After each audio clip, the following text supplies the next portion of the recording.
Mua was 25 years old when he entered into matrimony with the love of his life. Teresa, an 85-year-old woman. Initially, people derided and ridiculed them. But over time, those critics came to regret their judgment. On the morning of Mua and Thea's wedding, the atmosphere was imbued with joy. The couple eagerly adorned themselves and hastened to the church, eagerly anticipating their reunion. They had endured 2 agonizing days apart due to wedding preparations and customary practices. But all of that would soon be a distant memory when Teresa arrived at the church. Her gaze fixated on the altar where her groom, Mua, stood proudly in a stylish suit. Her heart swelled with love, finding it almost unbelievable that a young and vibrant man like him could love her so wholeheartedly and willingly become her husband.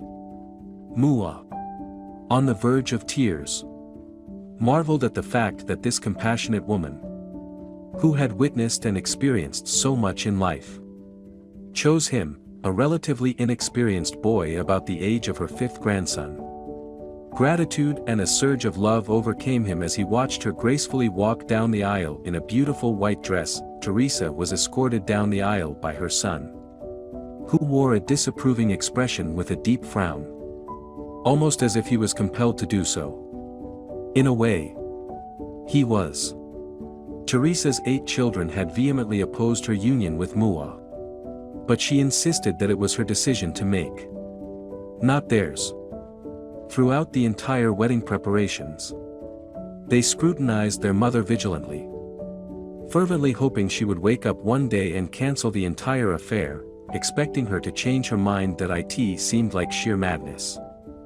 What could a woman of her age hope to gain from marrying someone they referred to as a child? Like Mua, Thea's 20 grandchildren, alongside her son, were all present, and their disapproval of the wedding was evident in matching frowns. The disapproving expressions were mirrored by Mua's parents, who had traveled from Congo to Teresa's country, where the wedding was held. They, too, were deeply disturbed and concerned about their son's decision. They questioned whether he genuinely desired to marry Teresa or if he was coerced into this arrangement. Suspicions arose, with some thinking he might be blackmailed, although the perpetrators remained unknown. All Mua shared with his parents was that he had found the love of his life and was proceeding with the marriage. Among the guests were Mua's friends and acquaintances familiar with the families. They found the entire situation too amusing, struggling to stifle laughter despite their efforts. Laughter echoed through the church, with many covering their mouths to contain their amusement. To them, the wedding was a spectacle, unprecedented in their experience. A young man like Mua marrying a woman like Teresa, who was 60 years his senior, was beyond their comprehension despite the background disturbances and widespread disapproval. Mua and Teresa focused solely on each other and the happiness they felt. When Teresa finally arrived at the altar, Mua kissed the back of her hand, tucked it into the crook of his elbow, and turned to face the priest with a solemn smile. The priest prayed for their long and prosperous life together, and they, in agreement, chorused "Amen" repeatedly as he blessed their union. The remainder of the day was a blur as the couple celebrated. A few days later, Mua moved into Teresa's house. Initially, he had considered renting a different house for their matrimonial home, but Teresa insisted otherwise. She pointed out that her house was perfectly suitable and it would be a shame to leave it empty. Acknowledging the wisdom in her words, Mua agreed and moved in. Within a few weeks, he realized the benefits of this decision. Teresa was already accustomed to her home, allowing her to move about effortlessly, adapting to a new residence, especially considering her age, would have been challenging. However, a few months after their wedding, Teresa noticed Mua withdrawing from her. He didn't touch her as frequently and often sat alone, lost in thought. Concerned, she approached him and inquired about the matter. Mua hesitated to share, fearing it might indicate a change of heart.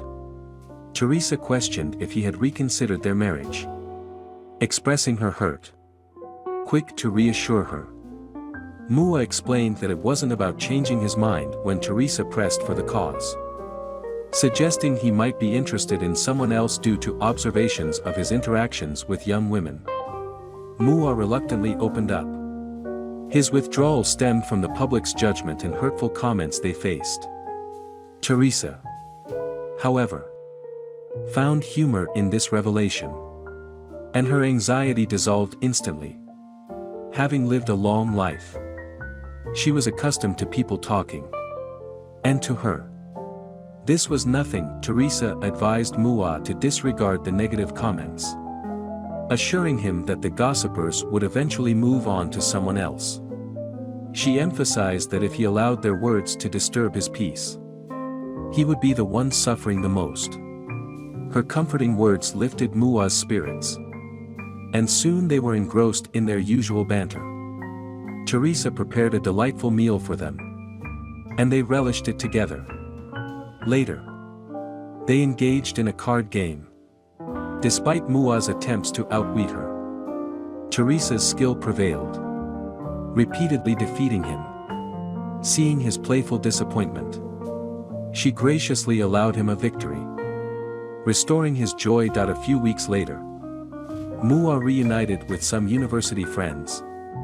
The atmosphere was lively until the topic of his marriage arose. If we hadn't rented a room in Teresa's house during our student days, you might never have met her, let alone married her, remarked one friend.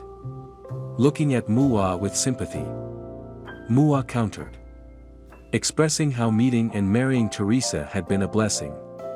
However, his friends remained skeptical. They reminisced about Mua's popularity and the numerous girls who had pursued him during their university years. Mua recounted how many of those relationships left him heartbroken, contrasting them with Teresa's unwavering care and support. She had been there for him during his toughest times, always ensuring his well-being and that of his friends. Yet, despite Mua's heartfelt defense, his friends remained convinced that Teresa had enchanted him. Reflecting on their university days, they remembered Teresa fondly referring to Mua as "my husband," dismissing it as a harmless display of affection from an older woman. Mua hadn't given much thought to his friendship with Teresa initially, seeing her as a nice, sweet old lady. Over a few months, however, their bond deepened, and they became closer. Unbeknownst to Mua, Teresa had harbored feelings for him long before he reciprocated. One day, when she brought him food, instead of a regular thank you, she made an unusual request. She wanted him to kiss her on the lips. Finding no harm in it, Mua complied. As their time together increased, Teresa confessed her feelings to him on a cold evening. Stunned and speechless, Mua took time to reflect and realized he felt the same way. Eventually, he gathered the courage to express his feelings, and they began dating. Mua's friends, however, were disgusted by the story, insisting that the constant food Teresa provided was a result of a love spell. To them, it was abnormal for a young, good-looking guy like Mua to choose Teresa, a grandma with graying hair and a few loose teeth. Offended by their comments, Mua distanced himself from them. On Teresa's side, her children came to visit, ostensibly to check on her well-being and inquire about her marital life with Mua. However, Teresa suspected ulterior motives, believing they were concerned about Mua's intentions and her properties. Furious, she rebuked them, accusing them of acting in their own selfish interest rather than genuinely caring for her. She reminded them that when Mua proposed and sought their approval for marriage, they had demanded an outrageous dowry. One of her children argued that it was to assess Mua's commitment and ability to care for her. The intention of Teresa's children became clear: they believed Mua was incapable of providing the dowry they demanded. Hoping he would give up on marrying her, Teresa confronted them, accusing them of lying about their motives. The truth emerged as her children admitted their attempt to dissuade Mua by setting an exorbitant dowry of 12 cows. Assuming he couldn't afford it. Faced with the reality, they acknowledged their actions had caused setbacks, including a breakup for one of them whose girlfriend left upon learning of Teresa's marriage. Fed up, Teresa angrily told her children to leave her house and not bother her again. In the ensuing months, the couple faced ongoing efforts from their relatives to tear them apart, even resorting to setting up Mua with false accusations of affairs. Despite the challenges, the couple proved inseparable, showcasing their genuine commitment to each other. Over time, the relatives shifted from disgust to admiration as they witnessed Mua standing by Teresa and improving their financial situation. The couple's resilience and love story ultimately led those who had initially mocked them to regret their actions. They came to understand that Mua and Teresa were a perfect match. And Mua's dedication to Teresa wasn't driven by financial motives. The story serves as a powerful testament to the strength of Mua and Teresa's love, demonstrating that age differences should not be a barrier to genuine connection and commitment. Their decision to marry despite societal expectations and ridicule ultimately led to a beautiful and enduring love story. Let's continue. When Kelvin entered the world, he bore a distinct appearance unlike any other healthy newborn in the hospital. Overwhelmed by the responsibility of raising a child with unique features, his parents, Arthur and Elizabeth, eventually abandoned him. Years later, Kelvin, now grown, sought out his estranged parents and paid them an unexpected visit. The reunion left them astonished and ashamed upon Kelvin's birth. His parents, a successful businessman, Arthur, and a former beauty queen, had anticipated a beautiful child who would mirror their success and attractiveness. However, their joy turned to shock when the nurse presented their son. Kelvin exhibited a rare facial deformity, with large, bulging eyes, an oversized nose, and a prominent birthmark on his neck. Horrified by his appearance, particularly Elizabeth, who felt deep embarrassment and disgust, the couple demanded answers from the doctor. The doctor assured them that Kelvin was healthy, though visually different. Despite the reassurance that he could lead a normal life with care, the parents were too repulsed to accept the reality, driven by their high expectations and aspirations for a perfect child. Arthur and Elizabeth had envisioned a future in politics where their flawless son would enhance their public image. The deformed baby shattered those dreams, leading them to rudely instruct the nurse to take Kelvin away, overwhelmed by disappointment and fear of tarnishing their reputation. Arthur and Elizabeth spent hours in the hospital grappling with the decision of what to do with their unconventional child. They couldn't fathom raising him, and the specter of Kelvin's deformity haunted their ambitions, making them question their desire for future children, reluctant to put Kelvin up for adoption due to the fear of a potential trace back to them and the everlasting scandal. Arthur and Elizabeth found themselves grappling with a drastic solution. Arthur proposed a shocking plan, abandoning the infant in a place where no one could discover him. Elizabeth, consumed by the belief that raising such a baby would ruin her life, readily agreed that night. Without a second thought, the couple left the hospital and drove to a secluded spot in town, where they left the baby in a cardboard box on the side of the road.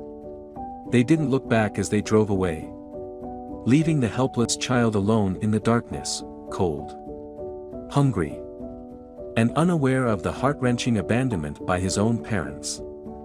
Fate, however, intervened for the innocent baby. A nurse named Mary, on her way to a shift at a small clinic, heard the sound of a child crying.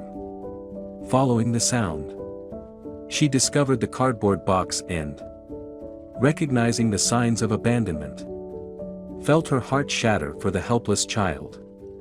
Determined to help, Mary took the baby to the clinic, where a doctor confirmed his health despite the deformity. Taking matters into her own hands, Mary decided to raise the baby as her own. She named him Kelvin, after her late brother, and provided him with a happy childhood filled with love and acceptance. Knowing that Kelvin would face challenges due to his appearance, Mary instilled in him the importance of self-love, ensuring he grew up with resilience and confidence. Mary's influence continued to shape Kelvin's character, encouraging him to be resilient and persistent in pursuing his dreams. Despite being aware of his differences from other children, Kelvin often faced curious glances and occasional embarrassment about his appearance. However, Mary consistently reassured him that he was special and should take pride in who he was. As time passed, Kelvin internalized Mary's affirmations and began embracing his physical uniqueness. He abandoned the habit of isolating himself and openly declared to anyone who would listen that he was perfectly made. Yet, a shadow of sadness loomed over Kelvin's life when, at the age of 11, his beloved mother fell ill and, after a valiant struggle, passed away. This marked the most sorrowful day of his existence. Mary had not only been his adoptive mother but also his closest friend. Following Mary's demise, Kelvin found himself in an unfamiliar world, the confines of an orphanage. The stark contrast to the life he had known with Mary was disorienting. Unacquainted with anyone in this new environment, Kelvin reluctantly accepted his circumstances. Abandoned by his biological parents and now bereaved of Mary, he had no one else. The orphanage proved to be a harsh reality for Kelvin. The children there were unkind, subjecting him to mockery and name-calling. Among the tormentors, Nolan, the cruelest bully in the home, targeted Kelvin with particular intensity, mocking his bulging eyes and asserting that he was too ugly for acceptance. Despite Mary's teachings about not internalizing insults, Kelvin found it challenging to ignore the hurtful words. Deep down, he couldn't shake the nagging fear that the bully's taunts contained a painful kernel of truth. What if his parents had indeed disowned him because of his appearance? However, Nolan's taunts were not the sole catalyst pushing Kelvin to seek out his biological parents at any cost. On a day when the orphanage organized a trip to the zoo, Kelvin, who had never been to one before, felt excited at the prospect of seeing various animals. As he strolled through the zoo, he came across a happy family enjoying the exhibits. The parents trailed behind their laughing and playful children. And watching them, Kelvin couldn't help but yearn for a family of his own, parents who would love him unconditionally and never abandon him. This moment of hope was shattered once again by Nolan, who took it upon himself to ruin the experience. Mocking Kelvin, Nolan asserted that a real family looked like the one they were witnessing, something Kelvin could never have.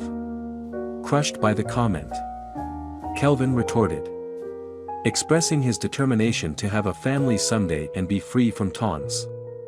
However, Nolan callously suggested that Kelvin's parents had abandoned him due to his perceived ugliness, and they would never return. Fueled by a mix of anger and hurt, Kelvin was determined to prove Nolan wrong. Throughout the rest of the day at the zoo, he contemplated his biological parents, wondering about their whereabouts and the reasons behind their abandonment.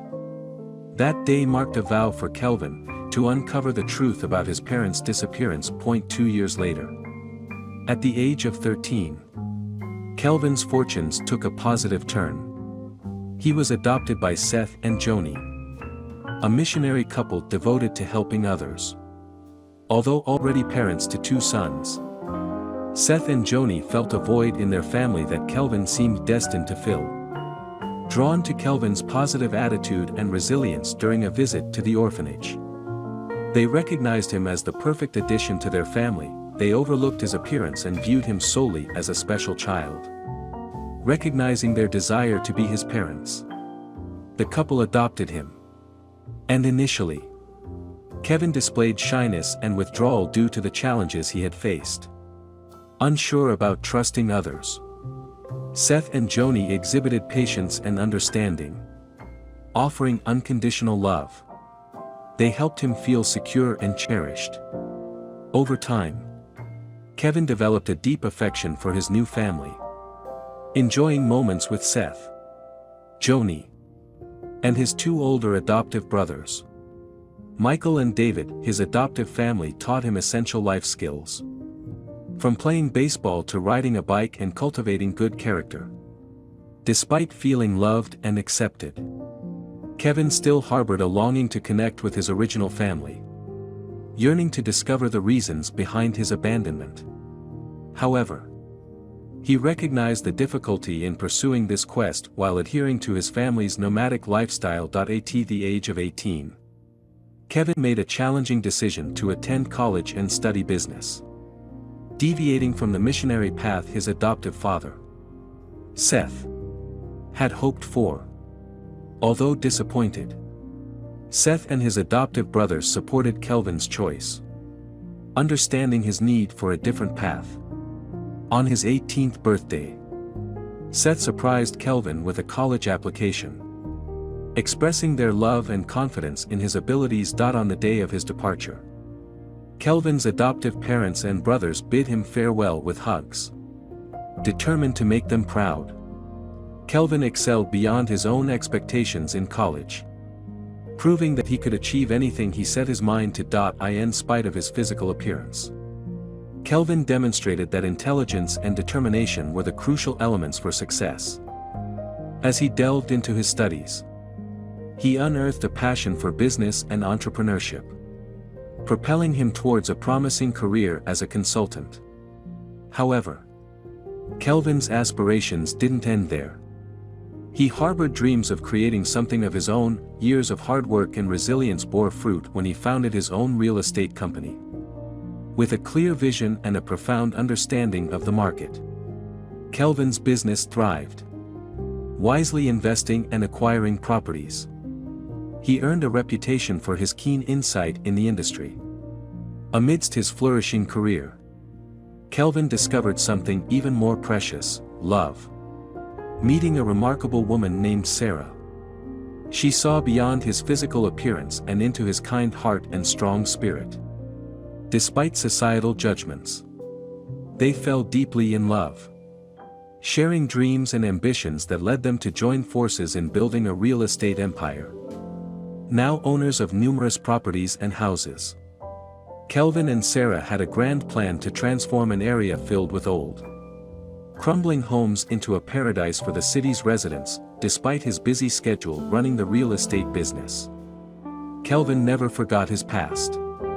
He still harbored a desire to find his biological parents and understand why they had abandoned him.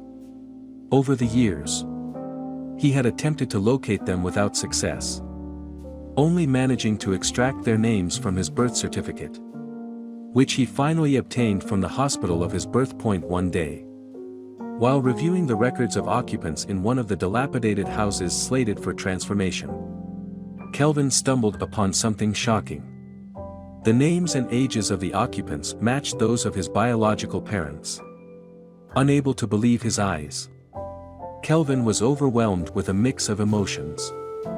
The discovery brought to light the answers he had longed for, reigniting his determination to connect with his parents. Yet, Kelvin had never envisioned that his biological parents would be living in such dire conditions. No longer the glamorous and wealthy couple they once were, they now dwelled in abject poverty, having squandered their riches on extravagant spending. The tables had turned, with Kelvin now the successful one while his parents struggled to make ends meet. Fueled by the years of pain they had caused him, Kelvin decided to confront them in a disturbing manner and repay them for their abandonment, taking swift action. He dispatched his assistant to inform his biological parents that a benevolent benefactor had noticed their suffering and wished to assist. A few days later, They were ushered into a stunning mansion, where they would be cared for and treated like royalty for a week. Arthur and Elizabeth were elated, considering the offer too good to be true. Desperation led them to accept any help they could get to in the opulent mansion. The couple enjoyed private rooms, personal servants, and access to the finest food and drinks. The luxurious lifestyle was beyond their wildest dreams. But there was a condition: they were forbidden from entering a particular room in the mansion. Though curious, the parents dared not risk losing their newfound fortune.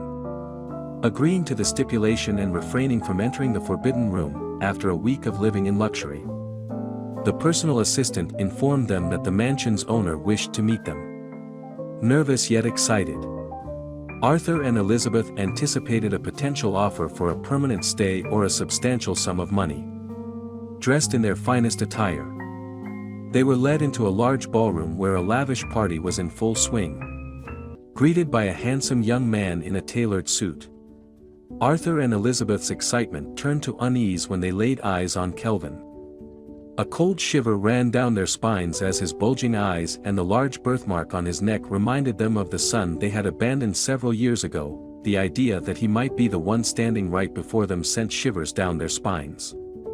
Though a part of them was convinced that there was no way the baby could have survived, sure that no one had assisted him. Not with that look of death on his face. That he's dead. He's dead. They both whispered to themselves, despite Kelvin's invitation. The terrified couple opted to keep to themselves and avoid his gaze at the party. However, after the event, Kelvin extended an invitation to Arthur and Elizabeth to enter the forbidden room. Initially hesitant, they eventually agreed, eager to uncover the mystery behind the prohibition. Upon Kelvin opening the door, his parents were overcome with emotion. The room was adorned with baby pictures of him, depicting moments including the exact spot they had abandoned him and images from his time at the orphanage. Turning to his parents, Kelvin asked if they recognized him. At those words, they immediately burst into tears, begging for forgiveness, expressing their regret for the decision made many years ago, and affirming their enduring love for him despite their heartfelt apology.